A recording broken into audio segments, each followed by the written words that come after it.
Mga lods, lagi ka bang nagsiswitch ng messenger mo? Dahil dalawa ang messenger mo, pero isa lang na application ang nakalagay sa phone mo. Mainam po na gawin na lang natin na dalawang application para dalawang messenger account din po ang pwede pong ilagin the same time sa phone mo. Yes mga lods, pwede po yan para hindi na po kayo maabala na mag-switch po ng inyong mga messenger. Ganito po at ituturo ko.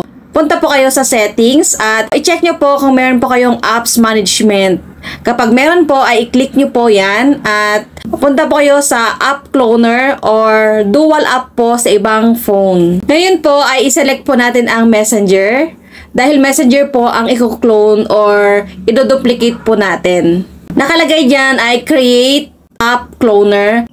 I-turn on po yan. Pwede rin po na i-rename app. I-click nyo po yan. Lagyan nyo po ng name na gusto nyo para ma-recognize nyo po kung ano pong account ang nakalagin. I-try nyo po yan mga lods. Baka meron po sa inyong phone ang apps management. Nang sa ganun ay hindi na po kayo maabala na mag-switch po sa inyong mga messenger. Follow for more. God bless.